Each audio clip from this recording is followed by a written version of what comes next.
হযরতে ফাতেমার কবর যখন খনন করা হয়ে গেল, কবরকে লক্ষ্য করে বলা হয়, কবর তুই কি জানিস তোর ভিতরে কে আসতেছে?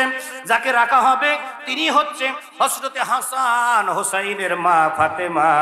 যাকে কবরের মধ্যে রাখা হবে তিনি হচ্ছেন হযরতে আলীর স্ত্রী ফাতেমা। যাকে কবরের মধ্যে রাখা হবে তিনি হবেন একমাত্র আমার রাসূলের কলিজার টুকরো ফাতেমা। তুমি কি জানো কবর কাকে রাখা হচ্ছে? কবরকে যখন এই কথাগুলো বলা হচ্ছে, কবরের ভিতর থেকে জবাব চলে আসছে, আমি ফাতেমাকে চিনি না, আমি হাসান হুসাইনের মাকে চিনি না, আমি হযরতে আলীর স্ত্রীকে চিনি না, আমি নবীর মেয়েকে চিনি না। ও মুসলমান, ফাতেমার ব্যাপারে যদি কবর এমন জবাব দিয়ে থাকে, আমাদের কোন অবস্থা হবে? ও আমার আল্লাহ, গভীর রজনীতে ফরিয়াদ জানাই, আল্লাহ কবরের পাতেও জোগাড় করে তুমি কবরে যাবার তৌফিক টুকু দান করো। সকলে কন্যা আমিন, আর একটু জোরে কান আমিন। মুসলমান, যেটা বলতেছিলাম ওদিকেই চলতে থাকি, মনোযোগ আছে তো আপনাদের? বললেই কবরের ভিতর থেকে তুমি ঘড়িটা বের করে নিয়ে আসো। দেখা গেল তমিজউদ্দিন সাহেব যখন কথাটা বলে দিয়েছেন, ওই ব্যক্তি সঙ্গে সঙ্গে কবর থেকে সামান্য একটু মাটি সরিয়েছে। কবর থেকে কয়েকটা বাঁশ সরিয়ে যখন ওই ভাইরা ভাই কবরের দিকে তাকিয়েছে, কিতাবখানা পড়ে দেখলাম কবরের দিকে তাকানোর সাথে সাথে ওই ব্যক্তিটা সেন্সলেস হয়ে কবরের পাশে পড়ে গিয়েছে। লোকজন চিন্তা করে এই ব্যক্তিটা একটা বারের জন্য কবরের দিকে তাকালো, তাকানোর সাথে সাথে সে সেন্সলেস হয়ে কবরের পাশে পড়ে গেল। কবরের ভিতরে কি দেখলো? একজন মানুষ আর কবরের দিকে তাকিয়ে সাহস পাচ্ছে না, একজন ব্যক্তি কবরের দিকে তাকিয়ে সাহস পাচ্ছে না। লোকজন বলতেছে এই ব্যক্তির মাথার মধ্যে পানি ঢাললো, এই ব্যক্তিটা যখন স্বাভাবিক হয়ে যাবে, সুস্থ হয়ে যাবে, ওই ব্যক্তির কাছ থেকে জানতে পারবো কবরের ভিতরে তিনি কি দেখেছেন। লোকজন বলে কথা তো ঠিক, লোকটাকে সুস্থ করো। দেখা গেল লোকজন তার মাথার মধ্যে পানি ঢালতেছে, পানি যখন ঢালতেছে, ঢালতে ঢালতে যখন লোকটা সুস্থ হয়ে গিয়েছে, লোকজন জিজ্ঞেস করতেছে আপনি কবরের দিকে কি দেখেছেন? কবরের দিকে কি দেখেছেন? দেখার সাথে সাথে আপনি সেন্সলেস হয়ে কবরের পাশে পড়ে গেলেন। ওই ব্যক্তি বলতেছে আপনারা শোনেন, যেই ব্যক্তিকে মাত্র 10টা মিনিট আগে কবর দেওয়া হয়ে গেছে, ওই আল্লাহর কসম করে বলি, আমি যখন কবরের দিকে তাকিয়েছি, আমি তাকিয়ে দেখি আমার আল্লাহ এই 10 মিনিটের ব্যবধানে ওই কবরখানাকে ফুলের বাগানে পরিণত করে দিয়েছে। বৃদ্ধ ব্যক্তিটার চিন্তা, আজকে আমি সূরাতুল ইখলাসটা মুখস্থ করেই ছাড়ব। আবু হুরায়রার চিন্তা, আমি এটাকে মুখস্থ করাইয়াই ছাড়ব। দুজন মিলে যখন কষ্ট করতেছেন, কিন্তু এই দৃশ্যটা যে আল্লাহ রাসূল পিছনে দাঁড়িয়ে দাঁড়িয়ে দেখতেছেন, এটা আবু হুরায়রাও জানে না। যেই ব্যক্তিকে বারবার সূরাতুল ইখলাসটা মুখস্থ করানোর জন্য চেষ্টা করতেছে, তিনিও জানে না। এইভাবে চেষ্টা চলতেছে চলতেছে চলতে চলতে ঘন্টার পর ঘন্টা সময় চলে গেছে, কিন্তু তার জবান থেকে সূরাতুল ইখলাসটা বের হয় না। দেখা গেল হঠাৎ করে অনেক সময় পরে ওই বৃদ্ধ ব্যক্তিটার জবান থেকে সূরাতুল ইখলাসটা বের হয়ে গেল। হযরতে আবু হুরায়রা খুশি। হযরতে আবু হুরায়রা চিন্তা করেন, কিয়ামতের ময়দানে আমার আল্লাহ যদি আমার জীবনের কোন নেক আমলটাকে গ্রহণ না করে, আমি অন্তত আল্লাহর কাছে বলতে পারবো, আল্লাহ রাসূল বলেছেন ওই ব্যক্তি দুনিয়াতে শ্রেষ্ঠ ব্যক্তি, যিনি কোরআন শিক্ষা করে অপরকে শিক্ষা দেয়, ওই ব্যক্তি হচ্ছে দুনিয়ার শ্রেষ্ঠ ব্যক্তি। অন্তত কিয়ামতের ময়দানে এটা আল্লাহর সামনে বলতে পারবো। হযরতে আবু হুরায়রা ওই ব্যক্তিকে সূরাতুল ইখলাসটা যখন মুখস্থ করাতে পেরেছে, আল্লাহ রাসূল আস্তে ধীরে হযরতে আবু হুরায়রার সামনে চলে গেছে। আবু হুরায়রার সামনে চলে গিয়ে আল্লাহ রাসূল বলতেছেন, আবু হুরায়রা, আমার মন বলতেছে আল্লাহ তাআলা তার জন্য অজীব করে দিয়েছেন, আল্লাহ তাআলা তার জন্য অজীব করে দিয়েছেন, আল্লাহ তাআলা তার জন্য অজীব করে দিয়েছেন। হযরতে আবু হুরায়রা বলেন, ইয়া রাসূলুল্লাহ, ইয়া হাবিবাল্লাহ, আপনি কি বুঝাতে চাচ্ছেন? একটা বারের জন্য ক্লিয়ার করে বলে দেন।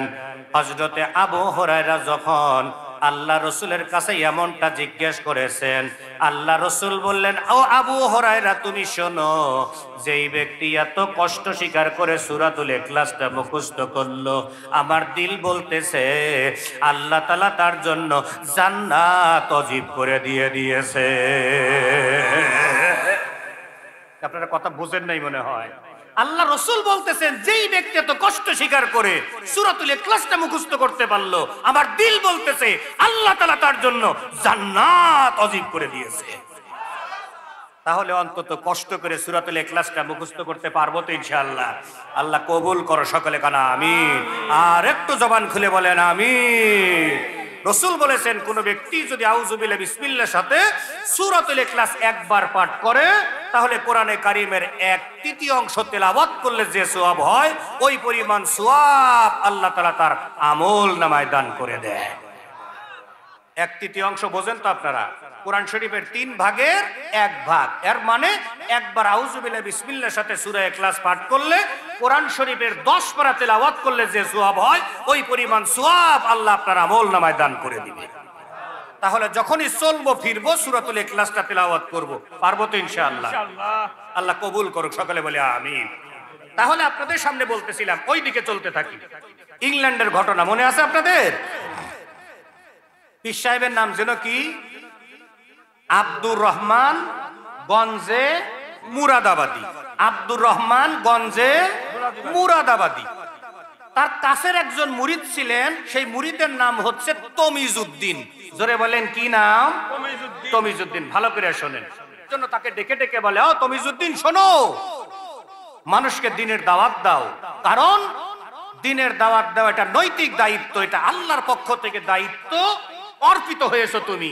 কারণ আল্লাহ বলেছেন কু আনফুসাকুম ওয়া আহলিকুম নার, নিজে জাহান্নামের আগুন থেকে বাঁচো আর তোমার আহলে বায়তদেরকে জাহান্নামের আগুন থেকে বাঁচাও। এই ঘোষণা যেন কার? এই নির্দেশ কার পক্ষ থেকে আসছে? আল্লাহর পক্ষ থেকে আসছে।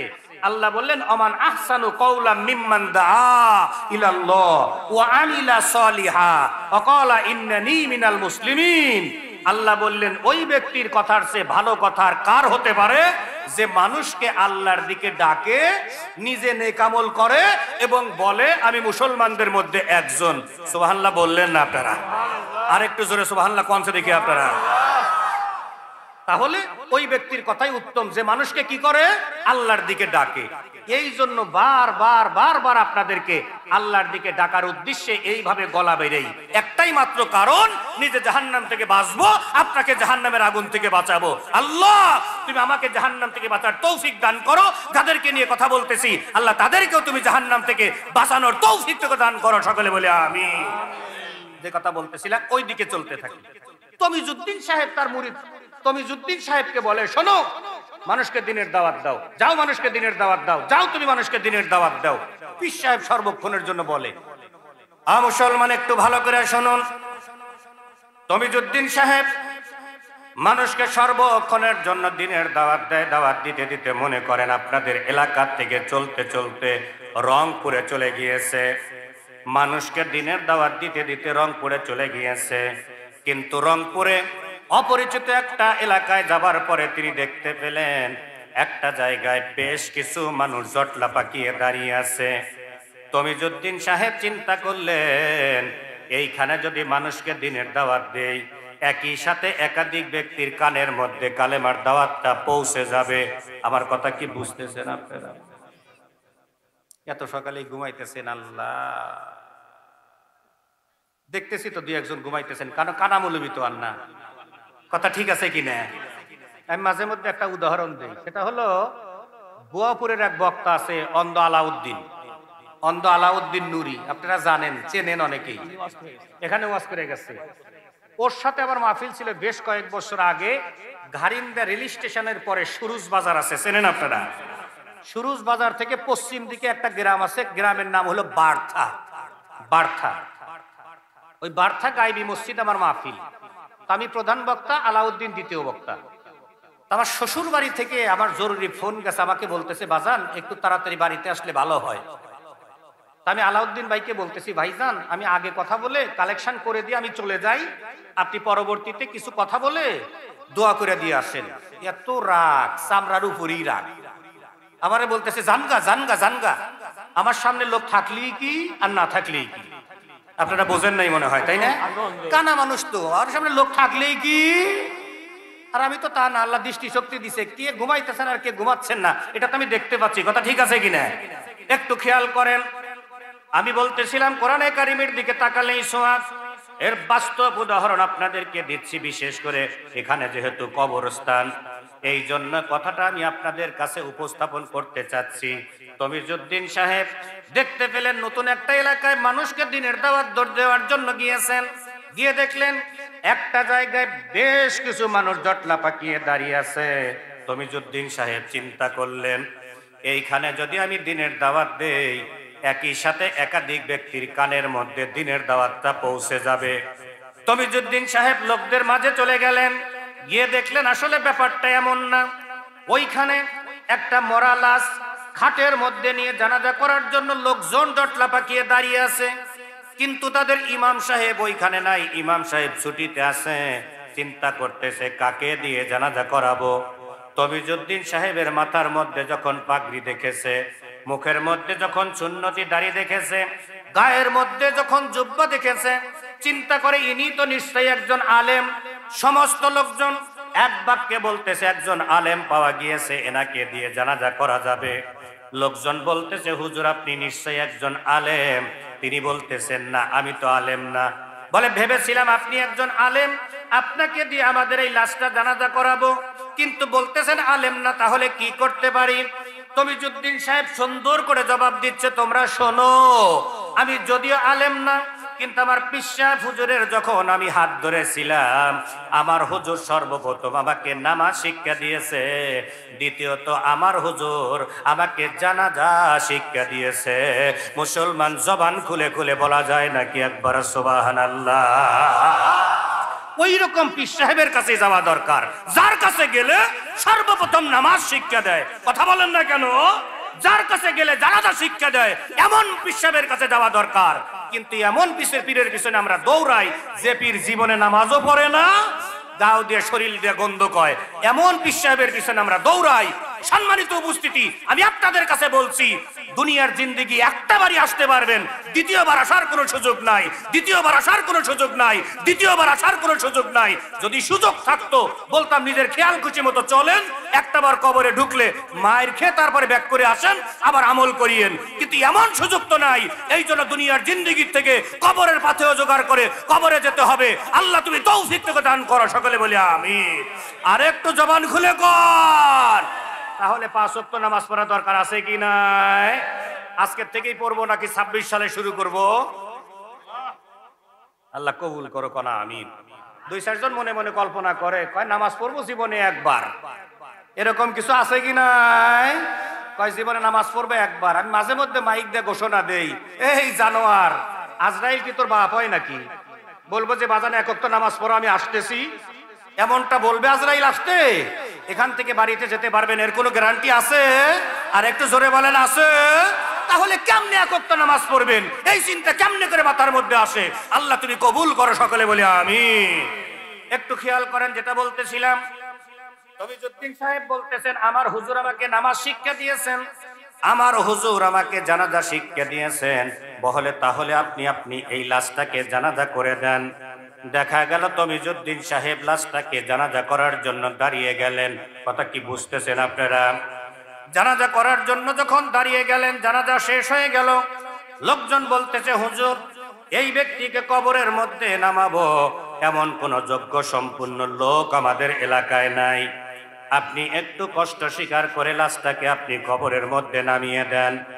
মুসলমান মনোযোগ দেন। দেখা গেল তমিজউদ্দিন সাহেবকে যখন রিকোয়েস্ট করতেছে হুজুর আপনি লাশটাকে একটু কবরের মধ্যে নামিয়ে দেন, তমিজউদ্দিন সাহেব কবরের মধ্যে নেমেছে। আমি আপনাদের কাছে জানতে চাই, একজন ব্যক্তি কি লাশ কবরের মধ্যে নামানোর কোনো সুযোগ আছে? আমাদের এলাকায় কবরের মধ্যে 3 জন নামে, ওই ঘটনার মধ্যে আসছে।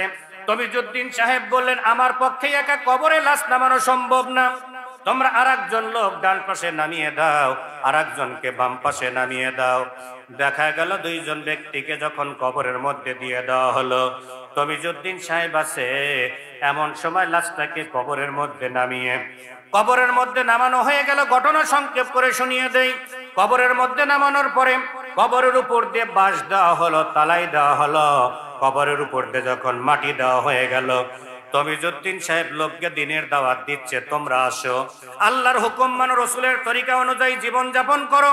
তমিজউদ্দিন সাহেব যখন এইভাবে দাওয়াত দিচ্ছে, একটু মনোযোগ দেন, যখন দাওয়াত দিচ্ছিল হঠাৎ করে একজন ব্যক্তি তমিজউদ্দিন সাহেবের কাছে এসে বলে, হুজুর আপনার কাছে একটা মাসালা জানতে চাই। বলে কি মাসালা? বলে মাসালাটা হচ্ছে, আমি যখন কবরের মধ্যে নেমেছিলাম, যেই ব্যক্তিকে কবরের মধ্যে নামালাম উনি হচ্ছেন আমার ভাইরা ভাই। জোরে বলেন কি ভাই? ভাইরা ভাই চেনেন তো আপনারা? বাংলাদেশের মানুষ আর কিছু না চিনলে অন্তত ভাইরা ভাই চেনে। কথা কন না কেন? নিজের বোনের খবর নাই, বোন জামার খবর নাই, অথচ ভাইরা ভাইকে বছরে 2-4 বার করে দাওয়াত দিয়ে এনে খাওয়ায়। এমন জানোয়ার আমাদের সমাজে আছে কি না? ওদিকে যেতে চাচ্ছি না। ভাইরা ভাই বলতেছে, যাকে কবরের মধ্যে নামালাম উনি হচ্ছে আমার ভাইরা ভাই। ওই ব্যক্তিকে কবরে নামানোর সময় মতান্তরে আমি যখন আমার ভাইরা ভাইয়ের বুকের উপরে হাতটা রেখেছিলাম, হাত রেখে যখন দোয়া পড়তেছিলাম, আমার পকেটের মধ্যে দামি একটা ঘড়ি ছিল, আমার পকেটের মধ্যে দামি কিছু বিদেশি ডলার ছিল। হয়তোবা ওই সময় কবরের মধ্যে ডলার আর ঘড়িটা পড়ে গিয়েছে। হুজুর তাহলে আমি কি ওই ঘড়িটা কবর থেকে বের করতে পারি কিনা? আমার কথা কি বুঝতেছেন আপনারা? কবর থেকে কি ঘড়িটা ডলারটা বের করতে পারি কিনা? তমিজউদ্দিন সাহেব সুন্দর করে জবাব দিলেন, তোমরা শোনো, এই কবরের মধ্যে যদি কোটি কোটি টাকা কবরের মধ্যে ঢুকিয়ে দাও, এরপরে কবরবাসীর সামান্যতম কোনো উপকার হবে না। আর কবরের মধ্যে যদি তুমি 1টি টাকাও না ঢুকিয়ে দাও, এরপরেও কবরবাসীর কোনো ক্ষতি হবে না। কারণ কবর টাকা চেনে না, অর্থ চেনে না, সম্পদ চেনে না, কবর চেনে একমাত্র ঈমান আর আমল। জবান খুলে বলতে হবে, কথা ঠিক না বেঠি? আপনারা ইতিহাস পড়েছেন, মাঝে মধ্যেই বলে থাকি, হযরতে ফাতেমার কবর যখন খনন করা হয়ে গেল, কবরকে লক্ষ্য করে বলা হয়, কবর তুই কি জানিস তোর ভিতরে কে আসতেছে?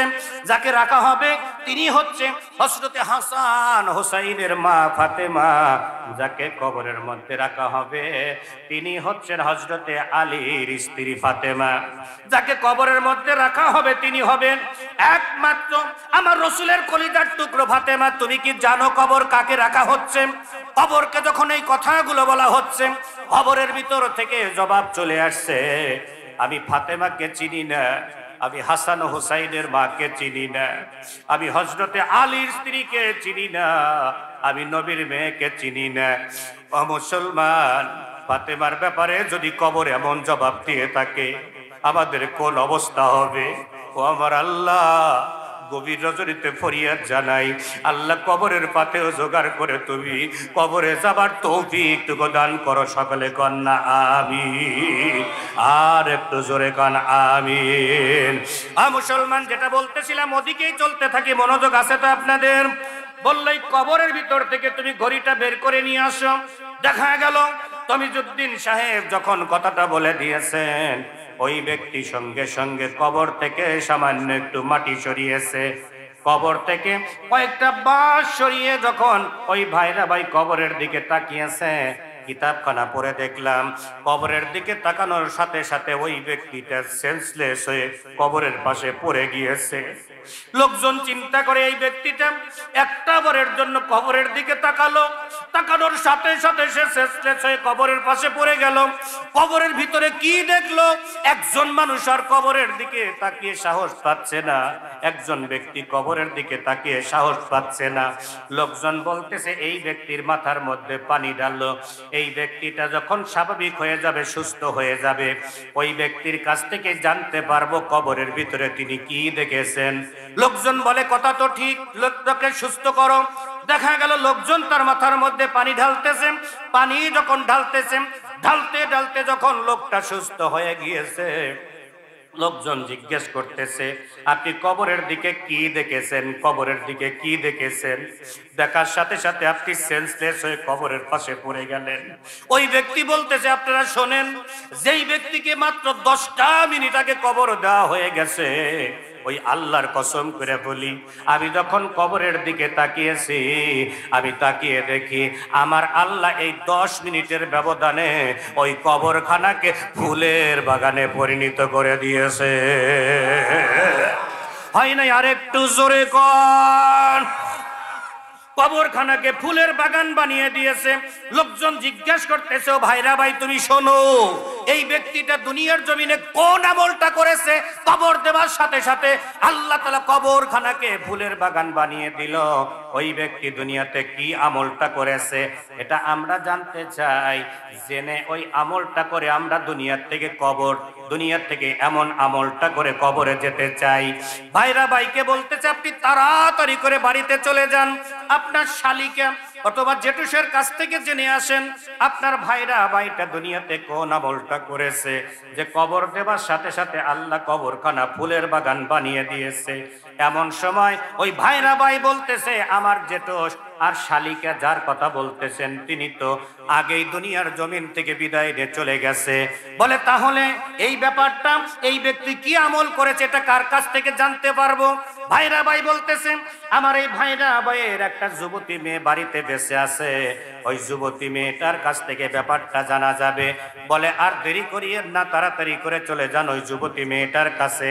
দৌড়ে ভাইরা ভাই যখন বাড়িতে চলে গেছেন, গিয়ে যুবতী মেয়েটার কাছে ডাক দিয়ে জিজ্ঞেস করতেছে, ও মা, তোমার কাছে জানতে চাই তোমার বাবা দুনিয়াতে কোন আমলটা করেছে যে কবর দেবার সাথে সাথে আল্লাহ তাআলা 10 মিনিটের মধ্যে তার কবরখানাকে ফুলের বাগান বানিয়ে দিয়েছে।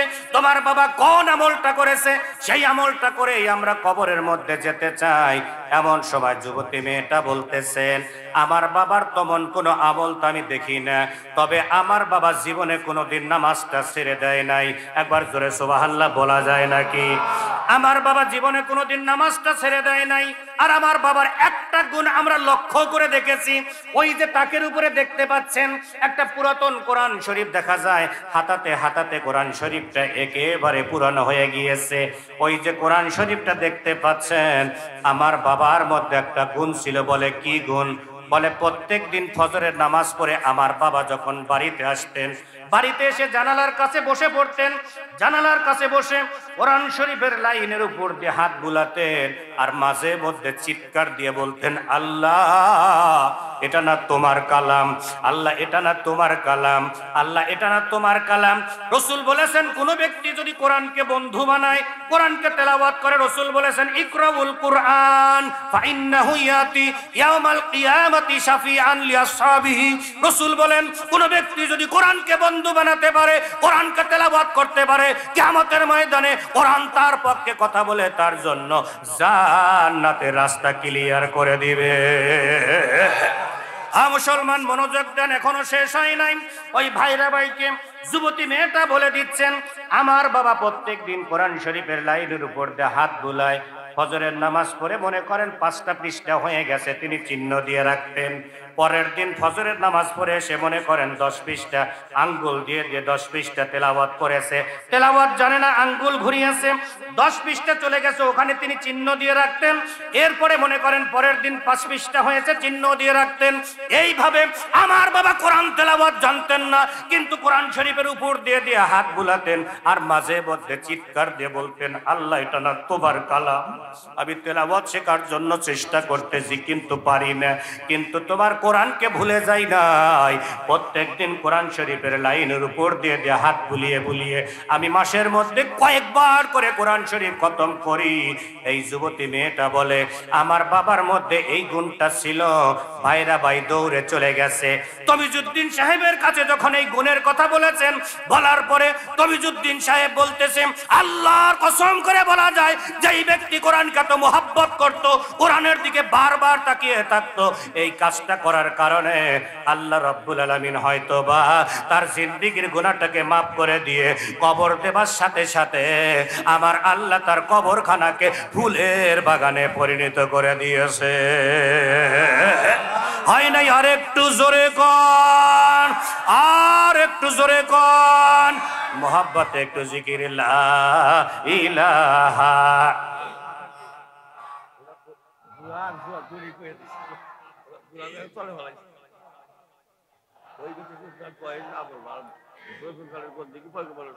মোহাব্বতে লা ইলাহা। থামেন থামেন থামেন থামেন, কিছুক্ষণ আগে এক উদাহরণ দিছি, আর ওই উদাহরণ দিতে চাই না। আমি তো দেখতেছি কে জবান খুলতেছেন আর কে খুলতেছেন না।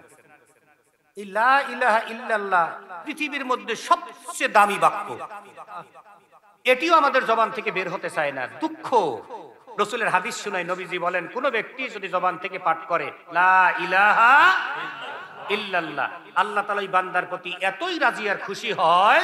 আল্লাহ শুধু রাজি আর খুশি হয় না, আল্লাহ তাআলা তার জন্য আসমানের সমস্ত দরজাগুলো খুলে দেয়। সুবহানাল্লাহ। হয় নাই তো? আরেকটু জোরে সুবহানাল্লাহ কোন দেখি আপনারা, আরেকটু জোরে কোন। মুসলমান, আমার কাছের মানুষ, মনের মানুষ, প্রিয় মানুষগুলো ভালো করে শুনুন। আপনি যখন জবান থেকে পাঠ করেন লা ইলাহা ইল্লাল্লাহ, আল্লাহ তাআলা আপনার জন্য আসমানের সমস্ত দরজাগুলোই শুধু খুলে দেয় না, এই লা ইলাহা ইল্লাল্লাহ আরশে আজিমের মধ্যে ধাক্কা লাগিয়ে দেয়। আমার আল্লাহ বলতে থাকে লা ইলাহা ইল্লাল্লাহ, তুমি এসে আরশে আজিমের মধ্যে কেন ধাক্কা লাগিয়ে দিচ্ছ? লা ইলাহা ইল্লাল্লাহর জবান খুলে যায়, বলতে থাকে রব্বে কারিম, তোমার কিছু বান্দা বেলতা মসজিদের সামনে বসে বসে লা ইলাহা ইল্লাল্লাহ পাঠ করেছে, কিন্তু এখন পর্যন্ত তুমি তাদের জিন্দেগীর গুনাহ মাফ করো নাই। আমার আল্লাহ বলে ও লা ইলাহা ইল্লাল্লাহ, আমার ওই বান্দাদের জন্য সাক্ষী হ, আমি আল্লাহ তাদের পিছনের জিন্দেগীর সমস্ত গুনাহকে মাফ করে দিয়েছি। হয় নাই? আরেকটু জোরে কোন। মুসলমান, এই যে সুবহানাল্লাহ কথাটা জবান থেকে বের হতে চায় না, অথচ রাসূল বলেন কোন ব্যক্তি যদি একটা বারের জন্য সুবহানাল্লাহ বলে, আসমান থেকে জমিন পর্যন্ত যতটুকু খালি জায়গা আছে সম্পূর্ণ জায়গা আমার আল্লাহ তার জন্য নেকি দিয়ে ভরপুর করে দেয়। এ পর্যন্ত শেষ না, রাসূল বলেন কোন ব্যক্তি যদি একটা বারের জন্য সুবহানাল্লাহ বলে, সঙ্গে সঙ্গে আমার আল্লাহ তার জন্য জান্নাতে একটা ফলের গাছ বরাদ্দ করে দেয়। এরপরে দুই একজন কয় নাই, চিন্তা করতেছে ফলের গাছ দিলে কতটুকু গাছে দিব, হ্যাঁ আমার বাড়ির বড়ই গাছের সমান হবে। এই তো জি না, রাসূল বলেন একবার সুবহানাল্লাহ বলার দ্বারা আল্লাহ তাআলা যে গাছটা জান্নাতের মধ্যে দেবেন, ওই গাছের ছায়া অতিক্রম করতে হলে একটা তেজি ঘোড়া নিয়ে কমপক্ষে 500 বছর দৌড়াতে হবে। হয় নাই? আরেকটু জোরে কঞ্জ দেখি, আরেকটু জোরে কঞ্জ দেখি। এরপরে দুই একজন কয় নাই। একটু খেয়াল করেন, সুবহানাল্লাহ আরেকটা হাদিস শুনাইনি। বাংলাদেশের মানুষকে দুনিয়ার লাভ না শুনাইলে ওয়াজ শুনতে চায় না, দুনিয়ার লাভ আগে শুনাইনি। হযরত সুলাইমান আলাইহিস সালাতু ওয়াস সালামের নাম শুনেছেন আপনারা? উনি কি ধনী মানুষ ছিলেন নাকি গরিব মানুষ ছিলেন? ধনী মানুষ ছিলেন। ইতিহাস পড়েন, তিনি তার প্রথম জিন্দেগিতে ঘোড়ার পিঠে চলাচল করেছেন। কিন্তু ছোট্ট একটা আমল আল্লাহর কাছে এতই পছন্দ হয়, আল্লাহ বলে সুলাইমান রে, তুমি আমার জন্য এত পাগল, আমি তোমার জন্য পাগল না হয়ে পারি? আমি আল্লাহ সিদ্ধান্ত নিলাম আগামী কালকের থেকে আমি তোমাকে আর ঘোড়ার পিঠে চলাচল করাবো না, আগামী কাল থেকে আমি তোমাকে তখতে সুলাইমানিতে চলাচল করাবো। কোন আমলের কারণে তখতে সুলাইমানি পেয়েছিলেন আপনারা জানেন? তখতে সুলাইমানি কোন আমলের কারণে পেয়েছিলেন যদি সুযোগ হয় আজকে আলোচনা শোনাবো। তবে শোনেন, তখতে সুলাইমানির দৈর্ঘ্য ছিল 3.5 মাইল, প্রস্থ ছিল 3.5 মাইল, এর মধ্যে আসন সংখ্যা ছিল 7 লক্ষ। সুইটকা মুন্সির কাছে শুনছি এর মধ্যে আসন ছিল 600। জি না, তাফসিরে মাউজিহুল কোরআন নামক কিতাবের মধ্যে লিখেছে এর মধ্যে আসন ছিল 7 লক্ষ। আর একবার জোরে সুবহানাল্লাহ বলা যায়? একটু খেয়াল করেন, এই যে চেয়ারটা বানাইছে কাঠ দিয়ে বানানো, এই চেয়ারটা কতটুকু ওজন হবে কমসে দেখি? আধা মনের কম না, কথা ঠিক আছে কিনা? এটা যদি স্বর্ণ দিয়ে বানানো যেত বলেন তো ওজন কম হতো নাকি বেশি হতো? ওজন ঘন পদার্থ, এতই ঘন পদার্থ এর ওজন অনেক গুণে বেশি। এতটুকু করে যদি একটা আসন বানানো যেত কমপক্ষে এর ওজন হতো 2 থেকে 3 মণ, কথা ঠিক আছে কিনা? আচ্ছা 3 মণ স্বর্ণ যদি বিক্রি করা যেত বলেন তো কত টাকা হবে? ওরে বাবা, আর হিসাব যদি দিবার চাই কই যে কালকে সকালে হিসাব দেওয়া লাগবে, কিছু মুরব্বী আছে কালকে সকালে এর হিসাব দিতে পারবে না, কথা বলেন না কেন? একটা চেয়ার বিক্রি করলে কত টাকা হবে এটা রেজাল্টই কিন্তু আমরা বের করতে পারতেছি না। এখন আপনাদের কাছ থেকে ওয়াজ বুঝে থাকলে জবাব দেন, 7 লক্ষ চেয়ার বিক্রি করলে কত টাকা হবে? ওরে বাবা, কম্পিউটার পর্যন্ত হ্যাং করবে, যতদূর সম্ভব এর সংখ্যা আসবে না। তাইলে 7 লক্ষ চেয়ার বিক্রি করলে যত টাকা হবে, সমস্ত টাকা যদি শর্ত ত্যাগ করে সম্প্রদান কারকের ন্যায় কোনো ইতিমখানায়, কোনো মাদ্রাসায়, কোনো মসজিদে দান করা যায়, যত সওয়াব পাওয়া যায় তার চেয়ে বেশি সওয়াব পাওয়া যায় একবার সুবহানাল্লাহ বললে। হয় নাই? আর একটু জোরে কর, আর একটু জোরে কর। আল্লাহ কবুল করুক, সকলে বলি আমিন। শুধু তাই না, হযরতে আবু হুরায়রা বলেন, আমি একদিন আমার বাড়ির বাইরে একটা গাছ লাগাতেছিলাম। জোরে বলেন, কি লাগাতেছিলেন? আচ্ছা, এই হাদিসটা পরে বলি। কিছুক্ষণ আগে আপনাদেরকে নিয়ে জিকির করতেছিলাম, লা ইলাহা ইল্লাল্লাহ। আমরা এতটুকু করি, অনেক সময় এতটুকু বলে থাকি, লা ইলাহা ইল্লাল্লাহু মুহাম্মাদুর রাসূলুল্লাহ। এতটুকু জীবনে পাঠ করা, একবার পাঠ করা ফরজ। এরপরে আপনি যদি পাঠ করেন কতটুকু লাভ হয়, এই ছোট্ট ছোট্ট আমলগুলো বাড়িতে নিয়ে যান, এগুলো আমাদের দরকার। আমল যদিও ছোট, সওয়াব অনেক বেশি। কেমন বেশি? আপনি যখন একটাবার পড়েন লা ইলাহা ইল্লাল্লাহু মুহাম্মাদুর রাসূলুল্লাহ, এতটুকু পাঠ করার কারণে আল্লাহ তাআলা আপনার জবান থেকে একটা ফেরেশতা বের করে দেয়। সুবহানাল্লাহ হইল না? তাও কেমন দামি আল্লাহ আপনাকে করেছে। আপনি এতটুকু পাঠ করার কারণে আল্লাহ আপনার জবান থেকে একটা ফেরেশতা বের করে দেয়। ওই ফেরেশতার আকার কেমন, আকৃতি কেমন, কালার কেমন, রাসূল হাদিসের মধ্যে বলে দেন।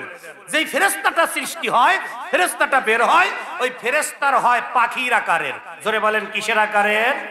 পাখির আকারের। একটু খেয়াল করেন, আমার কাছের মানুষ, মনের মানুষ, প্রিয় মানুষগুলো, আপনি যখন লা ইলাহা ইল্লাল্লাহু মুহাম্মাদুর রাসূলুল্লাহ পাঠ করেন, আপনার জবান থেকে যে একটা ফেরেশতা বের হয়, ওই ফেরেশতার আকার থাকে পাখির আকারের। ওই ফেরেশতাটা কত বড়! ওই পাখির একটা পাখা থাকে পূর্ব আকাশে, আর একটা পাখা থাকে পশ্চিম আকাশে। শুধু তাই না, ওই পাখিটার কালার হয় সবুজ কালারের। ওই পাখিটার পাখাগুলো ইয়াকুত পাথর দিয়ে সাজানো। একবার জোরে সুবহানাল্লাহ কোন। ওই পাখাটা এত বড়, একটা পাখা থাকে পূর্ব আকাশে, আর একটা পাখা থাকে পশ্চিম আকাশে। ওই পাখিখানা যখন জবান থেকে বের হয়ে গেল, ওই পাখিখানা পাখা নাড়িয়ে নাড়িয়ে আরশে মহল্লার কাছে চলে যায়। যাবার পরে তাকে স্থির রাখার জন্য ওই পাখি এরকম ঘন ঘনে পাখা নাড়াতে থাকে। পাখা নাড়ানোর কারণে কেমন শব্দ হয়, রাসূল হাদিসের মধ্যে সেটাও বলে দিয়েছেন। মধু পোকা যখন ঝাঁক ধরে উড়ে যায়, তখন কিন্তু বুন বুন বুন বুন একটা শব্দ হয়। জোরে বলেন, হয় কি হয় না?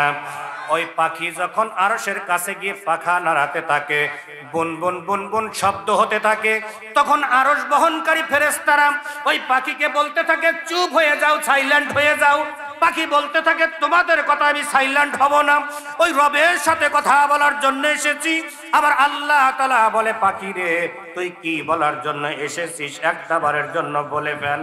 সঙ্গে সঙ্গে পাখি বলতে থাকে, রব্বে কারীম, তোমার কিছু বান্দা অমুক মাঠের মধ্যে বসে বসে লা ইলাহা ইল্লাল্লাহু মুহাম্মাদুর রাসূলুল্লাহ পাঠ করেছে, কিন্তু এখন পর্যন্ত তুমি তাদের জিন্দেগীর গুনাহ মাফ করো নাই। আমার আল্লাহ বলে, পাখি, তুই আমার ওই বান্দাদের জন্য সাক্ষী হ, আমি আল্লাহ তাদের পিছনের জিন্দেগীর সমস্ত গুনাহকে মাফ করে দিয়েছি। এ পর্যন্ত শেষ না, বর্ণনা এভাবে আসছে। আপনাদের কাছে জানতে চাই, একটা পাখির মুখ থাকে কয়টা? পাখির মুখ কয়টা থাকে? আপনাদের এলাকার পাখির মুখ মনে হয় 2-4টা বেশি থাকে না? পাখির মুখ থাকে একটা, ঠোঁট থাকে 2টা। আমার আল্লাহ বলতে থাকে, ও পাখি, তুই যেহেতু আমার বান্দাদেরকে নিয়ে চিন্তা করিস, আমার বান্দাদেরকে নিয়ে চিন্তার ফিকির করার কারণে আমি আল্লাহ তার শরীরের মধ্যে 70,000 মুখ লাগায় দিলাম।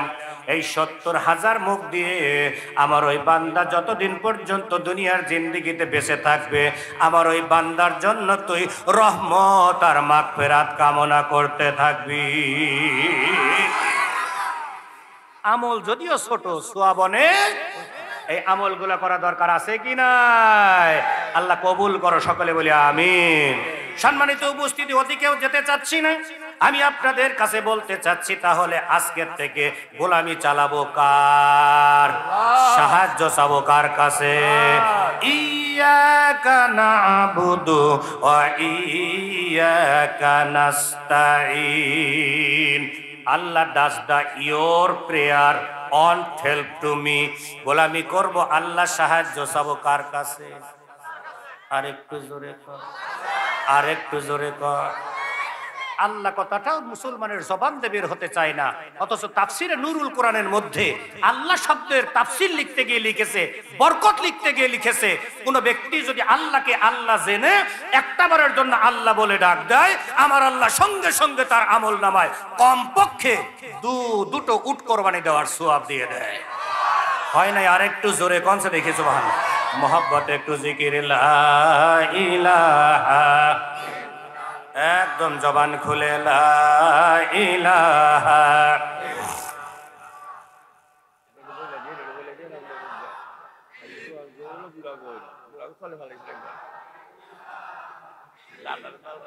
মোহাব্বতে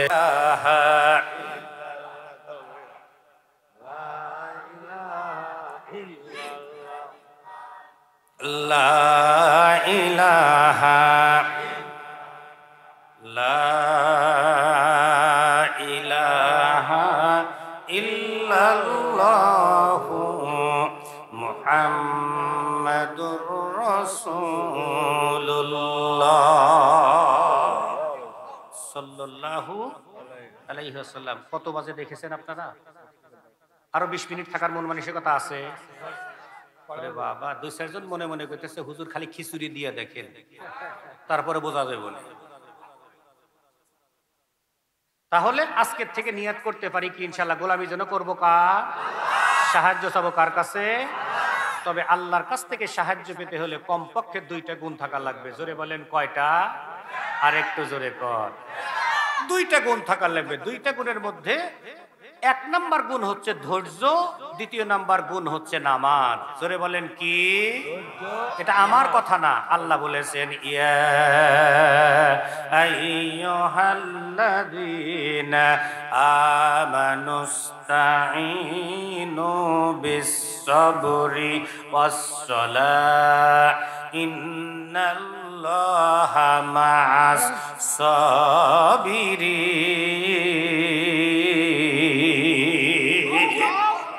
আল্লাহর কাছ থেকে সাহায্য পেতে হলে 2টা গুণ থাকা লাগবে। 1 নাম্বার গুণ ধৈর্য, 2য় নাম্বার গুণ নামাজ। আজকে এই বিষয় নিয়ে কথা বলতে চাই না। আজকে আমাদের মধ্যে ধৈর্য নাই, নামাজ নাই, যার কারণে তো আমরা আল্লাহর কাছে সাহায্য চেলে আমরা সাহায্য পাই না। কথা বলেন না কেন? যাদের মধ্যে ধৈর্য ছিল, নামাজ ছিল, তারা আল্লাহর কাছে সাহায্য চেতে দেরি হয়েছে, কিন্তু আল্লাহর পক্ষ থেকে সাহায্য আসতে দেরি হয় নাই। সুবহানাল্লাহ বলবেন না আপনারা?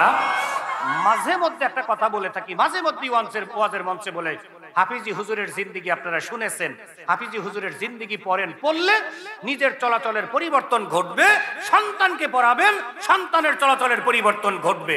হাফিজি হুজুরের জিন্দেগির মধ্যে দেখলাম হাফিজি হুজুরকে মিথ্যা মামলা দেওয়া হয়েছিল।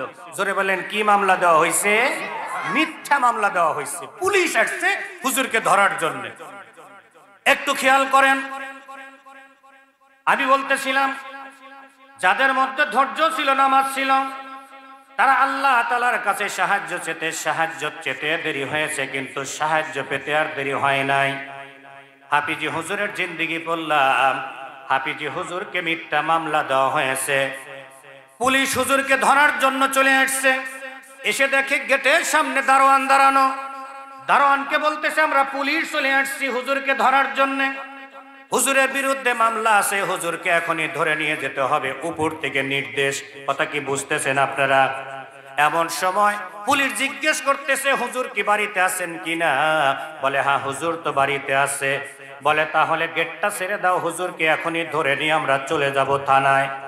এমন সময় গেট দারোয়ান যখন গেটটা খুলে দিচ্ছে, আর গেট দারোয়ান বলে দিল হ্যাঁ হুজুর তো বাড়িতে আছে। এই ঘটনা যখন বললাম নিজেকে আর কন্ট্রোল করতে পারলাম না। হাফিজি হুজুর নিজেও মিথ্যা বলেন নাই, গেট দারোয়ানকে মিথ্যা শিখান নাই। গেট দারোয়ান সুন্দর করে বলে দিল হুজুর তো বাড়িতে আছে। আমি তাই চিন্তা করলাম ওইখানে হাফিজি হুজুরের গেট দারোয়ান না হয়ে আমি মাওলানা কামরুল হাসান সিদ্দিকীর গেট দারোয়ান যদি হইতো, তাহলে সুন্দর করে বলে দিত আমাকে বাঁচানোর জন্য হুজুর তো কিছুক্ষণ আগে বাড়ি থেকে বের হয়ে গেছে। কথা বলেন না কেন? অথচ হুজুরকে বাঁচানোর জন্য তিনি এমন চিন্তা রাখে নাই, কারণ মিথ্যা বলা যাবে না। বলতেছে হুজুর তো কিছুক্ষণ আগে বাড়িতে ঢুকেছে। বলে তাহলে গেটটা ছেড়ে দাও, হুজুরকে ধরে নিয়ে এখনই থানায় চলে যেতে হবে। পুলিশ যখন গেটটা ছেড়ে দিতে বলেছেন, গেটটা ছেড়ে দিয়েছে। পুলিশ যখন বাড়ির ভিতরে ঢুকতেছে, এমন সময় হাফিজি হুজুর চিন্তা করে পুলিশ আসতেছে, তাতে আমার সমস্যা কি? আমি তো দুনিয়ার জমিনে কারোর গোলামি করি না, আমি গোলামি করি আমার রবের। ওই রবের কাছে আমি সাহায্য চাই। হাফিজি হুজুরের জিন্দেগি পড়ে দেখেন, হাফিজি হুজুরের মধ্যে দুইটা বড় গুণ ছিল। একটা গুণ ছিল সর্বক্ষণের জন্য তিনি হুজুর হালাতে থাকতেন, আর দ্বিতীয় নাম্বার গুণ ছিল তার কাঁধের মধ্যে সর্বক্ষণের জন্য একটা জায়নামাজ রাখতেন। হাফিজি হুজুর চিন্তা করে পুলিশ আসতেছে, তাতে সমস্যা কি? আমি দুনিয়ার জমিনে কারোর গোলামি করি না, অতএব দুনিয়ার জমিনে কারোর কাছে আমি সাহায্য চাই না। হাফিজি হুজুর কাঁধের থেকে জায়নামাজখানা বিছিয়ে নিয়ে মেজের মধ্যে বিছিয়ে 2 রাকাত নামাজের মধ্যে দাঁড়িয়ে গেছেন। হাফিজি হুজুর বলেন, ওই আল্লাহর কসম করে বলি, যার হাতে আমার জীবন, যার হাতে আমার মরণ, আল্লাহর কসম করে বলতেছি, আমি যখন 2 রাকাত নামাজের মধ্যে আল্লাহ তাআলার কাছে সাহায্য চাই, আমি লক্ষ্য করে দেখি পুলিশ আমার চতুর্দিকে ঘোরে। আমি পুলিশকে দেখি, কিন্তু পুলিশ আমাকে দেখতে পায় না। মুসলমান জবান খুলে খুলে বলা যায় নাকি একবার সুবহানাল্লাহ? আমার আল্লাহ এটা পারে কি পারে না? আগে পারতো, এখন বুঝি পারে না? আগে পারতেন, এখনো পারে, ভবিষ্যতেও পারবে। তাহলে গোলামি চলবে কার? আমি আপনাদের পায়ের মধ্যে হাত রেখে বলে যেতে চাই, আল্লাহ তাআলার গোলামির মধ্যে 1 নাম্বার গোলামি হচ্ছে আল্লাহ তাআলার কুদরতি কদমে সেজদা দেওয়া। তাহলে আজকে আমি আপনাদেরকে দাওয়াত দিচ্ছি, আজকের থেকে আমরা 5 ওয়াক্ত নামাজ ধরতে পারি কি পারি না? আল্লাহ তুমি কবুল করো, সকলে কান আমিন। আর একটু জোরে কান আমিন। কেন 5 ওয়াক্ত নামাজ পড়বে? এর পিছনে কারণ হচ্ছে কিয়ামতের ময়দানে বান্দা সর্বপ্রথম নামাজের হিসাবটাই আল্লাহ গ্রহণ করবে। রাসূল বলেছেন, আউয়ালু মা ইউহাসাবু বিহিল আবদু ইয়াউমাল কিয়ামাতিস সালাহ। কিয়ামতের ময়দানে বান্দা সর্বপ্রথম নামাজের হিসাব নেবে। নামাজ থেকে যদি বান্দা বেঁচে যায়, বান্দা আল্লাহর প্রত্যেকটা ঘাটি থেকে বেঁচে, ওই বান্দা সরাসরি আল্লাহর জান্নাতের মেহমান হয়ে যাবে। মুসলমান জবান খুলে খুলে বলা যায় নাকি একবার সুবহানাল্লাহ? আর একটু জোরে কর। তাহলে 5 ওয়াক্ত নামাজ পড়তে পারি তো ইনশাআল্লাহ? আল্লাহ কবুল করো, সকলে কান আমিন। তবে আজকাল কিছু নামাজি আছে, নামাজও পড়ে, শয়তান কি ঠিকই করে। জোরে বলেন আছে কি নাই? অথচ আল্লাহ বললেন, ইন্নাস সালাতা তানহা আনিল ফাহশাই ওয়াল মুনকার। অবশ্যই নামাজ বান্দাকে খারাপি কাজ থেকে হেফাজত করে। এই ঘোষণা কার? দি নামাজ bedside for or of man for away. অবশ্যই নামাজ বান্দাকে খারাপি কাজ থেকে হেফাজত করে, অথচ নামাজও পড়তেছে, খারাপ কাজ ঠিকই করতেছে।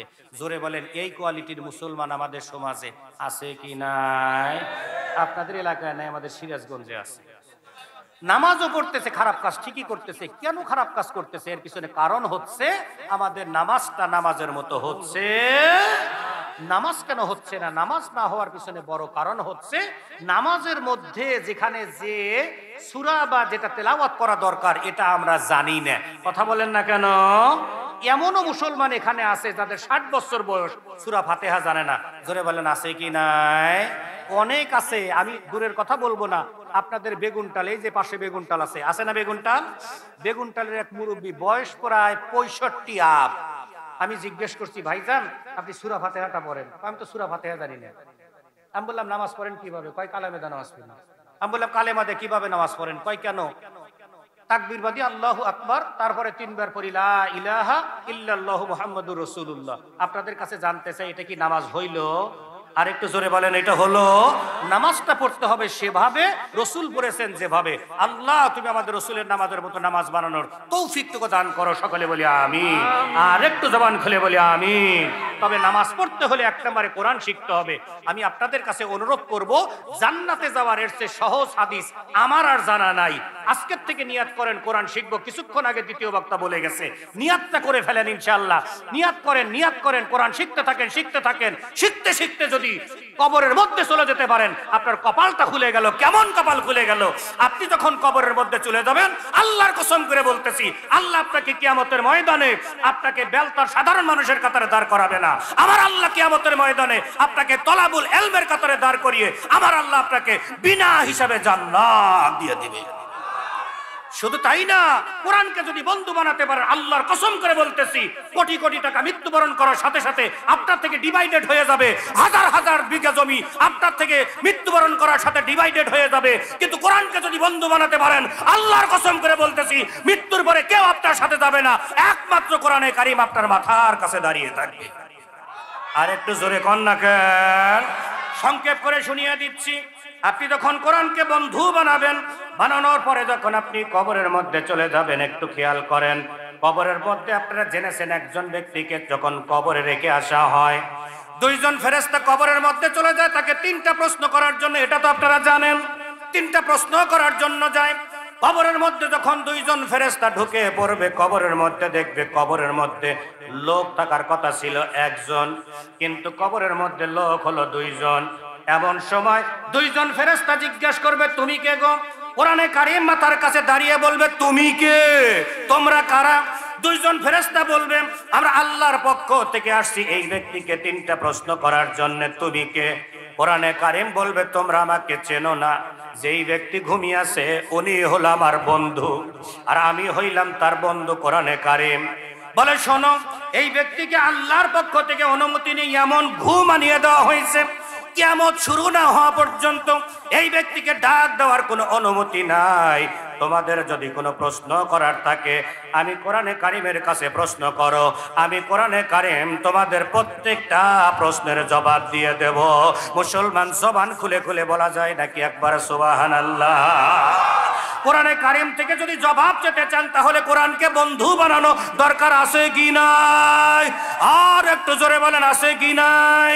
আমি ওদিকেও যেতে চাচ্ছি না, এইখানে হ্যাজখানা খুলেছেন, আমি বলবো একটা সন্তানকে এখানে দিয়ে দেন, একটা সন্তানকে হাফেজ বানান, একটা সন্তানকে আলেম বানান। রাসূল বলেছেন, একটা সন্তানকে যদি হাফেজ বানাতে পারেন, ওই হাফেজ যদি হালালকে হালাল জানে আর হারামকে হারাম জেনে যদি কবরের মধ্যে চলে যেতে পারে, আমার আল্লাহ হাফেজকে এদিকে ডাক দিয়ে বলবে, এদিকে আয়।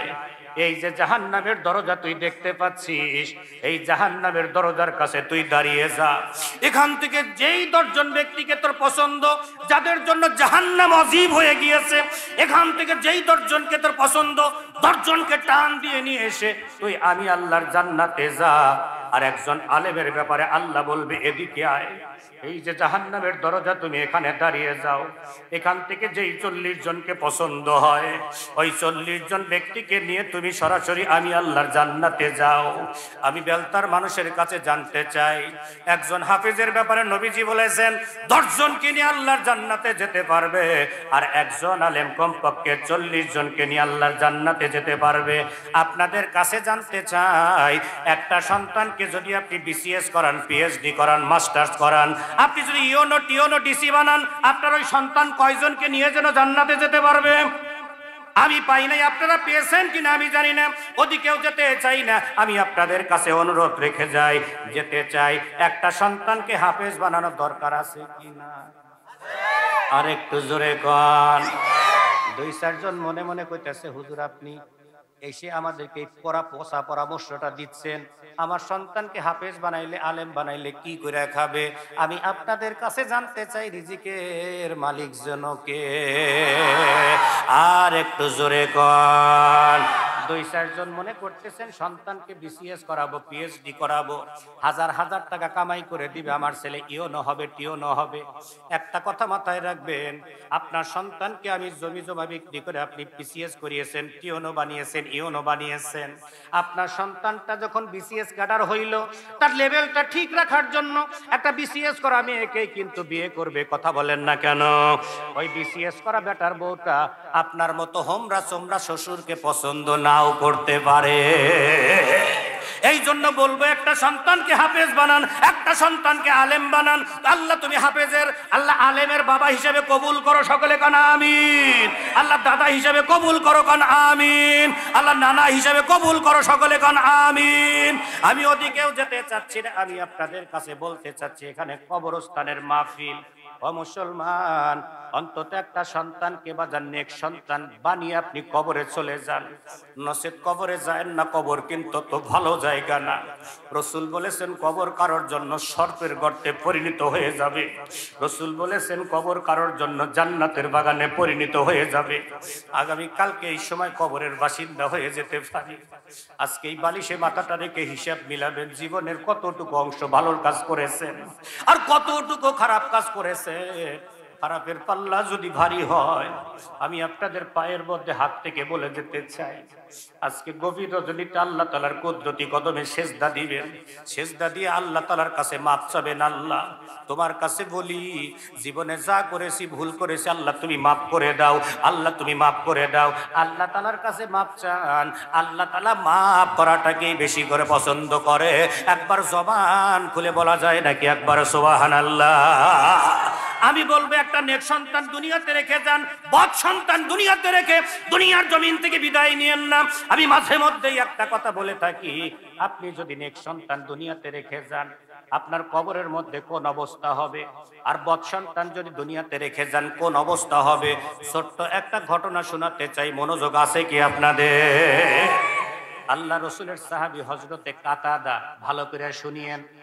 আল্লাহ রসুলের সাহাবী হযরতে কাতাদা ঘুমের ঘরে স্বপ্ন দেখেন। আল্লাহ রসুলের সাহাবী হযরতে কালাবা একই স্বপ্ন দেখেন, ভালো করে শুনিয়েন। আল্লাহ রসুলের সাহাবী হযরতে কাতাদা বলেন, আমি একদিন ঘুমের ঘরে স্বপ্ন দেখি বিশাল একটা কবরস্থান। জোরে বলেন কি? আর একটু জোরে কন, আর একটু জোরে কন। আল্লাহ রসুলের সাহাবী হযরতে কাতাদা বলেন, আমি একটা ঘুমের ঘরে স্বপ্ন দেখি বিশাল একটা কবরস্থান। আমি বলছিলাম নেক সন্তান যদি রেখে যান তাহলে কোন অবস্থা হবে, আর বদ সন্তান যদি দুনিয়াতে রেখে যান কোন অবস্থা হবে। বদ সন্তান রেখে কবরে ঢুকিয়েন না, কবর অত ভালো জায়গা না। একটা নেক সন্তান দুনিয়াতে রেখে কবরে চলে যান। আমি এটাই বোঝানোর জন্য ছোট্ট একটা কথা আপনাদের সামনে উপস্থাপন করতেছি। আল্লাহ রসুলের সাহাবী হযরতে কাতাদা বলেন, বিশাল একটা কবরস্থান আমি স্বপ্ন যোগে দেখলাম, আর কবরস্থানের মধ্যে অসংখ্য কবর। আপনাদের এই কবরস্থানের মধ্যে কিন্তু অসংখ্য কবর। কথা বলেন না কেন? আল্লাহ রসুলের সাহাবী হযরতে কাতাদা বলেন, আমি দেখলাম কবর থেকে একজন করে ব্যক্তি বের হয়ে আসতেছে, আর কবর বেশির সামনে ওই ব্যক্তির সামনে একটা করে আলো তাদেরকে আহলান সাহলান মারহাবা thank you very good will এমন ধরনের বিভিন্ন ধরনের ভাষা দিয়ে দিয়ে স্বাগত জানিয়ে জানিয়ে তাদেরকে জান্নাতের দিকে নিয়ে যাচ্ছে। একবার জোরে সুবহানাল্লাহ বলা যায় কি? আল্লাহ রসুলের সাহাবী হযরতে কাতাদা বলেন, আমি দেখলাম প্রত্যেকটা ব্যক্তির সামনে একটা করে আলো, তাদেরকে আহলান সাহলান মারহাবা thank you very good will এইভাবে বিভিন্ন ধরনের ভাষা দিয়ে স্বাগত জানিয়ে জানিয়ে তাদেরকে জান্নাতের দিকে নিয়ে যাচ্ছে। আল্লাহ রসুলের সাহাবী হযরতে কাতাদা বলেন, আমি যখন আমার চোখটা সামনের দিকে দিলাম, আমি তাকিয়ে দেখলাম একজন ব্যক্তির সামনে কোনো আলো নাই। তিনি অন্ধকারে চলার জন্য চেষ্টা করতেছেন কিন্তু চলতে পারতেছেন না, অন্ধকারে চলতে পারতেছেন না, হাবুডাবু করতেছেন। আল্লাহ রসুলের সাহাবী হযরতে কাতাদা বলেন, আমি দৌড়ে চলে গেলাম ওই বিপদগ্রস্ত ব্যক্তির কাছে। কথা কি বুঝতেছেন আপনারা? দৌড়ে চলে গেলাম বিপদগ্রস্ত ব্যক্তির কাছে। যাবার পর আমি তাকে যখন সালাম দিলাম, সালাম দেবার পরে সালামের জবাবটা হয়ে গেল, ওই ব্যক্তিকে আমি চিনে ফেললাম। আমি দেখলাম ওই ব্যক্তির বাড়িটা আমার গ্রামেই ছিল। আমি বললাম, তোমার এই অবস্থা কেন, আপনার এই অবস্থা কেন? বিপদগ্রস্ত ব্যক্তি চোখ থেকে জার জার করে পানি ছেড়ে দিয়ে বলে, আল্লাহ রসুলের সাহাবী কাতাদা, আপনি শোনেন, আমাকে যখন কবরস্থ করা হয়েছিল আল্লাহ তাআলা কবরের মধ্যে জান্নাতের নাজ নিয়ামত দিয়ে ভর্তি করে দিয়েছিলেন। সুবহানাল্লাহ জোরে কন। আমার কবরের মধ্যে জান্নাতের নাজ নিয়ামত দিলে ভর্তি করে দিয়েছিল, কিন্তু দুঃখের বিষয় আমি দুনিয়ার জমিনে আমার একটা সন্তান রেখে আসছি, আমার সন্তানকে কোরআনের শিক্ষা দিয়ে আসতে পারি নাই। আমার মৃত্যুর পরে আমার ওই সন্তানটা বিভিন্ন খারাপ কাজের মধ্যে জড়ায়, বিভিন্ন মেলি ফাংশনের মধ্যে জড়ায়, বিভিন্ন তাসের আড্ডায় জড়ায়। আমার ওই সন্তানের খারাপ কাজের কারণে আল্লাহ রাব্বুল আলামিন আমার কবর থেকে জান্নাতের নাজ নিয়ামতগুলো উঠিয়ে নিয়ে আমার কবরের মধ্যে বিভিন্ন ধরনের শাস্তিযোগ্য বস্তু দিয়ে ভরপুর করে ফেলেছে। একটাই মাত্র কারণ আমার ওই সন্তান, একটাই মাত্র কারণ আমার ওই সন্তান। এমন সময় ওই বিপদগ্রস্ত ব্যক্তি আল্লাহ রসুলের সাহাবী দুজন কথোপকথন করতেছেন। করতে করতে হঠাৎ করে বিপদগ্রস্ত ব্যক্তিটা আল্লাহ রসুলের সাহাবী হযরতে কাতাদার হাত ধরে বলতেছে, আমি আপনাকে অনুরোধের ভাষায় বলি, আমার ওই বিপদের কথাটা আপনি একটা বারের জন্য আমার সন্তানের কাছে পৌঁছাবেন। যখন এই কথাটা বিপদগ্রস্ত ব্যক্তিটা আল্লাহ রসুলের সাহাবী হযরতে কাতাদার কাছে কথাটা বলে দিয়েছে, ওই ব্যক্তি বলতেছেন, হ্যাঁ আপনার এই বিপদের কথাটা অবশ্যই আপনার সন্তানের কাছে পৌঁছাবো। এই কথাটা যখন হচ্ছে, হঠাৎ করে ফজরের নামাজের আজানটা কানের মধ্যে চলে আসছে, ঘুমটা ভেঙে গেছে। আল্লাহ রসুলের সাহাবী কাতাদা চিন্তা করেন, কি স্বপ্ন দেখলাম রে, ওই ব্যক্তি কেমন বিপদগ্রস্ত দেখলাম, ব্যাপার কি? তিনি আর দেরি করেন নাই, ফজরের নামাজটা আদায় করে চলে গেছে ওই বিপদগ্রস্ত ব্যক্তির বাড়িতে। আমার কথা কি আপনারা বুঝতেছেন? ওই বিপদগ্রস্ত ব্যক্তির বাড়িতে চলে গেছে। বাড়িতে যাবার পরে বাড়ির বাইরে থেকে সালাম দিচ্ছে, একবার না দুবার না তিনবার তাকে সালাম দিয়েছে। কিন্তু দেখা গেল ওই বাড়ির থেকে ছোট্ট একটা সন্তান, 10 থেকে 12 বছরের একটা সন্তান বের হয়ে আসলো। আসার পরে বলতেছে, সন্তান রে, ও ছোট্ট বাবু তুমি শোনো, এই বাড়ির থেকে যে একজন কবরে চলে গেছে তাকে তুমি চেনো নাকি? বলে চিনি, কবরে চলে গেছেন তিনি হলো আমার দাদা। বলে তোমার দাদা যে সন্তানটা রেখে গেছে ওটাই কি তোমার বাবা? বলে হ্যাঁ, একমাত্র আমার বাবা, আমার দাদার আর কোনো সন্তান নাই। বলে তোমার বাবার সাথে দুটো কথা বলার জন্য আসছিলাম, তোমার বাবাকে ডাক দাও। বলে হুজুর, আমার বাবা ভালো না, আমার বাবা সকালবেলা ঘুম থেকে উঠে কোথায় যেন চলে গেছে। আমার বাবা মাঝে মধ্যে দুপুরবেলা বাড়িতে আসে, অধিকাংশ দিন আমার বাবা বাড়িতে আসে না। বলে তাহলে তোমার বাবার সাথে আমি কিভাবে কথা বলতে পারি? বলে হুজুর, কষ্ট যদি না নেন তাহলে দুপুরবেলা জোহরের নামাজটা আদায় করে আপনি আমাদের বাড়িতে আসতে পারেন। মুসলমান একটু ভালো করে শুনুন। দেখা গেল ওই ব্যক্তিটা বলতেছে, ঠিক আছে তুমি থাকো, তোমার বাবার সাথে সাক্ষাৎ করার জন্য আমি দুপুর বেলায় আবারও আসবো। যখন সত্য সন্তানের কাছ থেকে শুনেছে আমার বাবা ভালো না, চিন্তা করতেছেন রাত্রিতে যা স্বপ্ন দেখলাম, স্বপ্নের সাথে তো বাস্তবতার যথেষ্ট মিল আছে। কথা কি বুঝতেছেন আপনারা? বলে ঠিক আছে, দুপুর বেলা তোমাদের বাড়িতে আসবো। দেখা গেল আল্লাহ রসুলের সাহাবী জোহরের নামাজ পড়ে আবার বাড়ির বাইরে এসেছে। বাড়ির বাইরে এসে আবারও সালাম দিয়েছে। দেখা গেল ওই ছোট্ট সন্তানটা আবার বের হয়ে আসছে। বলে তোমার বাবা কি এখন পর্যন্ত বাড়িতে আসে নাই? বলে না হুজুর, না, এখন পর্যন্ত তো আমার বাবা বাড়িতে আসে নাই। বলে তাহলে আমি কি করতে পারি? বলে আমার মা আপনাকে অনুরোধের ভাষায় বলেছে, আপনি যদি এশার নামাজের পরে একটু আসতেন আমার মা খুশি হয়ে যেত। আমার মাকে আপনার সংবাদটা জানিয়ে দিয়েছি। বলে ঠিক আছে থাকো, আমি এশার নামাজ পড়েই তোমাদের বাড়িতে চলে আসবো। আল্লাহ রসুলের সাহাবী হযরতে কাতাদা বলেন, আমি বাড়িতে চলে গেলাম, আসরের নামাজ পড়লাম, মাগরিব পড়লাম, এশার নামাজ পড়লাম। নামাজ পড়ে আমি বারবার চলে আসলাম ওই বিপদগ্রস্ত ব্যক্তির বাড়িতে। বাড়ির বাইরে এসে বারবার সালাম দিলাম। সালাম দেওয়ার পরে দেখতে পেলাম গভীর রজনীতে ওই ছোট্ট সন্তানটা বের হয়ে আসলো। আমি বললাম তোমার বাবা কি বাড়িতে আসছে নাকি? বলে এখনো বাড়িতে আসে নাই। বলে তাহলে কি করতে পারি? বলে আমার মা আপনাকে অনুরোধ জানিয়েছে, আপনি একটু কষ্ট করে যদি বসেন, আমার বাবা হয়তো বা কিছুক্ষণের মধ্যে বাড়িতে চলে আসবে। আমি বলতেছিলাম নেক সন্তান যদি দুনিয়াতে রেখে যান কোন অবস্থা হবে, আর বদ সন্তান যদি দুনিয়াতে রেখে যান কোন অবস্থা হবে। আল্লাহ রসুলের সাহাবী হযরতে কাতাদাকে ছোট্ট সন্তান বলতেছে আপনি বসেন, আমার বাবা কিছুক্ষণের মধ্যেই হয়তো বাড়িতে চলে আসবে। দেখা গেল তিনি যায় নামাজখানা বিছিয়ে ওখানে সুবহানাল্লাহ, আলহামদুলিল্লাহ, লা ইলাহা ইল্লাল্লাহ, আল্লাহু আকবার, এই তাসবিহ তাহলিল গুলো উনি বসে বসে করতেছেন। এদিক থেকে রাত্রি যখন গভীর হয়ে গিয়েছে, দেখা গেল একজন ব্যক্তি মদ পান করে আবল তাবল বলতে বলতে বাড়ির দিকে আসতেছে। আল্লাহ রসুলের সাহাবী চিন্তা করলেন এটাই হবে তাহলে সেই সন্তান। এমন সময় সন্তানের সামনে দাঁড়িয়ে একবার না দুবার না তিনবার তাকে সালাম দিয়েছে, কিন্তু সালামের জবাব দেয় না। বলে বাজান রে, তোমার সাথে কথা বলার জন্য একবার না দুইবার না তিনবার তোমার বাড়িতে চলে আসছি, আমি তোমার সাথে একটু কথা বলতে চাই। বলে হুজুর আপনি ডিস্টার্ব করিয়েন না, আপনি আমাকে ডিস্টার্ব করিয়েন না। আমি মাঝে মধ্যে বলে থাকি, বলেন তো মানুষ যখন মদ পান করে তখন কি তার কোনো হিতাহিত জ্ঞান থাকে?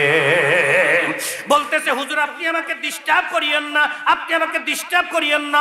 আল্লাহ রাসূলের সাহাবী চিন্তা করে, আমি তার বাবার কাছে ওয়াদা দিয়ে এসেছি, তার বাবার দুঃখের কথাটা আমি সন্তানের কাছে পৌঁছাবো, কিন্তু তেমন পরিবেশটা আমি তৈরি করতে পারতেছি না। আল্লাহ রাসূলের সাহাবী মনে মনে আমার আল্লাহর কাছে বলে, আল্লাহ এই সন্তানের সাথে কথা বলার মতো তুমি একটা পরিবেশ তৈরি করে দাও। আল্লাহর কাছে যখন সাহায্য চাচ্ছে, আমি আপনাদের কাছে জানতে চাই, আল্লাহর কাছে সাহায্য চাইলে আমার আল্লাহ সাহায্য করে কি করে না? কিন্তু সাহায্য চাওয়ার মতো চেতে হবে। আজকে চাওয়ার মতো না চাওয়ার কারণে আল্লাহ তাআলার কাছ থেকে আমরা সাহায্য পাচ্ছি না। আমি ওদিকেও যেতে চাচ্ছি না। আল্লাহ রাসূলের সাহাবী হযরত কাতাদা মনে মনে আল্লাহ তাআলার কাছে বলে, আল্লাহ তুমি একটু সাহায্য করো, এই সন্তানের সাথে কথা বলার মতো তুমি পরিবেশ তৈরি করে দাও। আল্লাহ তাআলার কাছে যখন সাহায্য চেয়েছেন, আমি কিতাবের মধ্যে পড়লাম সঙ্গে সঙ্গে আল্লাহর পক্ষ থেকে সাহায্য শুরু হয়ে গেছে। ও বেলতার মুসলমান, কেমন সাহায্য শুরু হয়ে গেছে? দেখা গেল আল্লাহ রাসূলের সাহাবী হযরতে কাতাদার চোখের থেকে টস টস করে পানিগুলো জমিনে পড়ে। ওই মক্কর সন্তান তাকিয়ে আছে, চিন্তা করে ব্যাপার কি রে, এই ব্যক্তির চোখ থেকে পানি পড়ে। শুধু তাই না, এমন সময় আল্লাহ রাসূলের সাহাবী হযরতে কাতাদা বলে, সন্তান তুমি শোনো, তোমার বাবার কবরের খবর আমার কাছে আছে, তোমার বাবার কবরের খবর আমার কাছে আছে, তোমার বাবার কবরের খবর আমার কাছে আছে। মক্কর সন্তান চিন্তা করে, আমার বাবার কথা বলে আর তার চোখ থেকে টস টস করে পানিগুলো জমিনের মধ্যে কেন পড়ে? আমার বাবার কবরের কথা শোনার পরে তো আমার চোখ থেকে পানি বের হবার কথা, অথচ তা না। আল্লাহ রাসূলের সাহাবী হযরতে কাতাদার চোখ থেকে টস টস করে পানি পড়ে। জিজ্ঞাসা করে, হুজুর আপনার কাছে জানতে চাই, আপনি আমার বাবার কবরের কথা বলতেছেন, কবরের খবর আছে, এই কথা বলেন আর আপনার চোখ থেকে টস টস করে পানি বের হয়, ব্যাপার কি? আল্লাহ রাসূলের সাহাবী হযরতে কাতাদা বলে, বাজান তুমি আমার হাতের সাথে হাতটা লাগাও, আমি তোমাকে শুনাই। আমি গত রাত্রিতে এমনটা স্বপ্নে দেখেছি, তোমার খারাপ আমলের কারণে আল্লাহ রাব্বুল আলামিন তোমার বাবার কবর থেকে জান্নাতের নাজ নিয়ামতগুলো বের করে নিয়ে তোমার বাবার কবরের মধ্যে বিভিন্ন ধরনের শাস্তিযোগ্য বস্তু দিয়ে ভরপুর করে ফেলেছে। একটাই মাত্র কারণ তুমি সন্তান, একটাই মাত্র কারণ তুমি সন্তান। এমন সময় মদখোর সন্তান বলে, হুজুর এমনটাই যদি হয়, আমি আপনার হাতের সাথে হাত রেখে ওয়াদা দিচ্ছি, বাকি জিন্দেগিটার কোনোদিন আল্লাহর নাফরমানি করব না। মুসলমান জবান খুলে খুলে বলা যায় নাকি একবার সুবহানাল্লাহ? আর বাকি জিন্দেগিতে কোনোদিন আল্লাহর নাফরমানি করব না। কোন আমলটা করলে আল্লাহ তাআলা আমার বাবাকে মাফ করে দিবে আর আমাকে মাফ করে দিবে, এমন কোন আমলের কথা কি আপনি আমাকে বলে দিবেন নাকি? বলে, সন্তান রে, আল্লাহ তাআলার কুদরতি কদমের মধ্যে তুমি সেজদা লাগিয়ে দাও। আল্লাহর কাছে সবচেয়ে সেজদাটাই বেশি পছন্দ। আল্লাহ তাআলার কুদরতি কদমের মধ্যে তুমি সেজদা দিয়ে দাও। মক্কর সন্তান বলে, হুজুর আল্লাহর কদমে সেজদা দিলে কি আল্লাহ আমাকে বাবাকে মাফ করে দিবে কিনা? বলে, হ্যাঁ। ওই সন্তান দৌড়ে চলে যাচ্ছে মসজিদের দিকে। আল্লাহ রাসূলের সাহাবী কাতাদা বলে, তুমি মসজিদে যেও না, তুমি তাড়াতাড়ি করে গোসল করো, পবিত্রতা অর্জন করো, এরপরে তুমি মসজিদের মধ্যে চলে যাও। আল্লাহ রাসূলের সাহাবী হযরতে কাতাদা যখন এই কথাটা বলতেছে, ওই মক্কর সন্তান আর দেরি করে নাই, দৌড়ে বাড়ির ভিতরে গিয়ে গোসল করেছে, ওযু করেছে, ওযু করে দৌড়ে মসজিদের মধ্যে চলে গেছে। আল্লাহ রাসূলের সাহাবী হযরতে কাতাদা চিন্তা করে, এই সন্তান কি তার বাবার কথা মনে করে মসজিদে গেল, নাকি আমাকে দেখানোর জন্য মসজিদে গেল? এটা দেখার জন্য আল্লাহ রাসূলের সাহাবী হযরতে কাতাদা মসজিদের ছিদ্র দিয়ে, মতান্তরে মসজিদের জানালা দিয়ে ওই যুবকের দিকে তাকিয়ে আছে। আল্লাহ রাসূলের সাহাবী বলেন, আল্লাহর কসম করে বলি, আমি দেখলাম ওই যুবকটা মসজিদের মধ্যে গিয়ে আল্লাহর কদমে সেজদা দিয়েছে। শুধু সেজদাই দেয় নাই, চোখের থেকে টস টস করে পানিগুলো জমিনের মধ্যে পড়ে। মসজিদ বেয়ে পানি এদিক ওদিক যাচ্ছে। ও বেলতার মুসলমান ভালো করে শুনুন, আল্লাহ রসুলের সাহাবী হযরতে কাতাদা বলেন, আমি এই দৃশ্য দেখার পরে আমি চিন্তা করলাম একমাত্র তার বাবার কথা তার মনে হয়ে গেছে, বাবার কথা মনে করে সে আল্লাহর কদমে সেজদা দিয়েছে।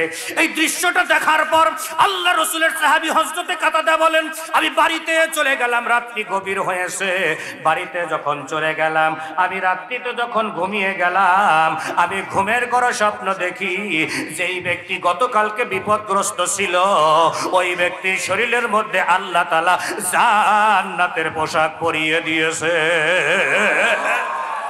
আল্লাহ রাসূলের সাহাবী হযরতে কাতাদা বলেন, আমি তোমার সম্পর্কে জানতে চাই, গতকালকে তুমি বিপদের মধ্যে রাস্তা চলতে পারছিলে না, তোমার শরীরের মধ্যে জাহান্নামের পোশাক পরিয়ে দেওয়া ছিল, এখন দেখতে পাচ্ছি তোমার শরীরের মধ্যে জান্নাতের পোশাক, ব্যাপার কি?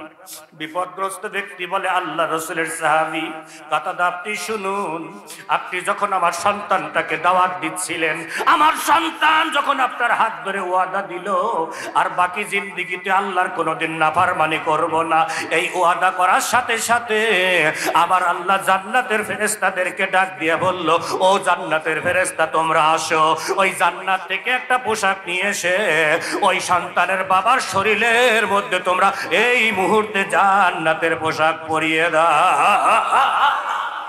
আমি আপনাদের পায়ের মধ্যে হাত থেকে বলে যেতে চাই, এমন মার বাবা আজকে কবরের মধ্যে শুয়ে শুয়ে বলতে আসছে, সন্তান রে, কবর আযাব তো সহ্য করতে পারি না, কবর থেকে তো বের হয়ে আসতে পারি না। রাসূল বলেছেন কবর তো ভালো জায়গা না। হযরত ওসমান রাদিয়াল্লাহু তাআলা আনহুর জিন্দেগিটা পড়ে দেখেন, হযরত ওসমান রাদিয়াল্লাহু তাআলা আনহু যখন কবরের পাশ দিয়ে যেতেন হাউমাউ করে কাঁদতেন, মাঝে মধ্যে জিজ্ঞেস করা হতো আপনি কবর দেখে জবাব দিতে, কবর হচ্ছে মানুষের প্রথম ঘাঁটি, প্রথম ঘাঁটিতে যদি ধরা পড়ে যায় সবগুলো ঘাঁটিতে ধরা পড়ে যাবে, আর কবর নামক ঘাঁটি থেকে যদি বেঁচে যায় আল্লাহর বান্দা হয়তো বা প্রত্যেকটা ঘাঁটি থেকে বেঁচে যাবে। কবর কিন্তু প্রত্যেক দিন ডাকতে আসে, আল্লাহর বান্দা সংশোধন না হয়ে কবরে আসিস না, সংশোধন না হয়ে কবরে আসিস না। কবর তো ভালো জায়গা না। ও আমার আল্লাহ, আজকে যাদেরকে নিয়ে কথা বললাম, আল্লাহ তোমার কাছে ফরিয়াদ জানাই, জিন্দেগির গুনাহ মাফ করে তুমি কবরে যাবার তৌফিকটুকু দান করো, কন আমিন। আর একটু জবান খুলে কন আমিন।